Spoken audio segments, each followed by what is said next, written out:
Bom dia, meus irmãos. Nossa leitura de hoje, Ezequiel 28, profecia contra o rei de Tiro. Como eu falei no devocional anterior, ele começou a falar sobre Tiro. Tiro é uma cidade, uma província, um reinado, né? E no capítulo 26 temos a profecia contra Tiro, no 27 a lamentação sobre Tiro. E agora vamos ter a profecia contra o rei de Tiro e a lamentação contra o rei de Tiro. Capítulo 28, verso 1. Veio a minha palavra do Senhor dizendo: Filho do homem, dize ao príncipe de Tiro: Assim diz o Senhor Deus, visto que se eleva o teu coração e dizes: Eu sou Deus.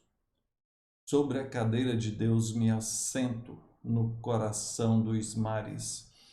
Observa, ele estava falando a respeito de Tiro primeiro, da cidade, agora está falando do rei. A cidade se tornou muito rica, muito poderosa, e isso subiu a cabeça, envaideceu, ensoberbeceu. Agora, da mesma forma, o rei, aqui chamado de príncipe, e veja, ele chegou ao ponto de dizer que era Deus, eu sou Deus.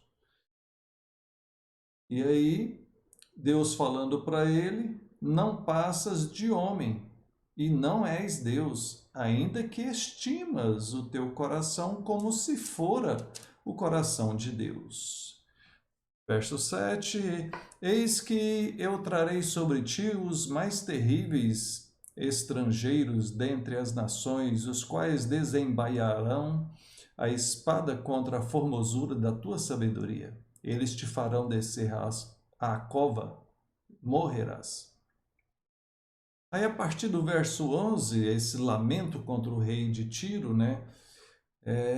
É onde algumas pessoas interpretam como isso daqui se referindo a Satanás e não ao rei de Tiro.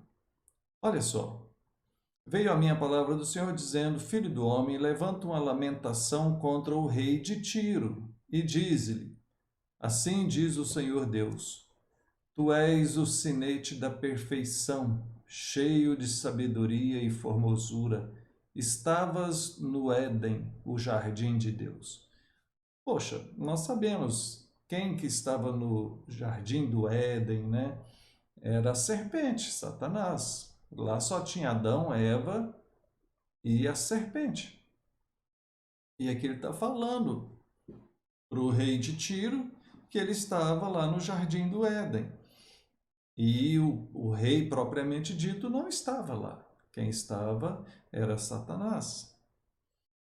O texto prossegue: De todas as pedras preciosas te cobrias, o sórdio, o topázio, o diamante, o berilo, o ônix, jaspe, safira, carbúnculo e esmeralda, de ouro, e te fizeram os engastes, ornamentos, no dia em que foste criado, foram eles preparados.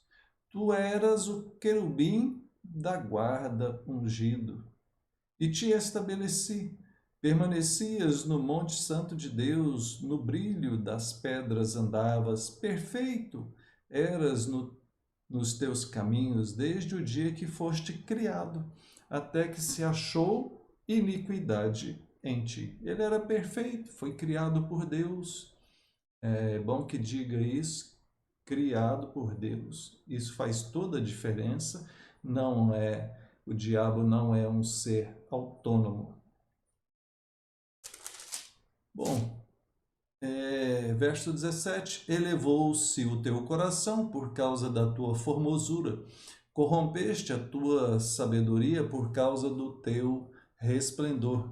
Lancei-te por terra diante dos reis, te pus para que te contemplem. Muito bem.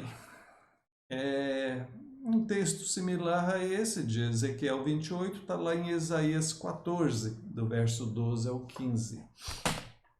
E como eu disse, é um texto que tem uma polêmica. A questão aqui é, afinal de contas, é um homem, o rei de Tiro, ou é Satanás, a serpente, né? Aquele querubim que foi expulso do paraíso, veio para a terra, estava lá no jardim do Éden. Nós não temos plena convicção. Qualquer pessoa que afirmar, ela está correndo o risco de errar. O fato é, e isso eu posso dizer, é que aqui faz referência às duas coisas, tá? Por quê? Porque todo o texto vem falando sobre Tiro, falou sobre a cidade e agora está falando sobre o seu rei. Então isso é inegável.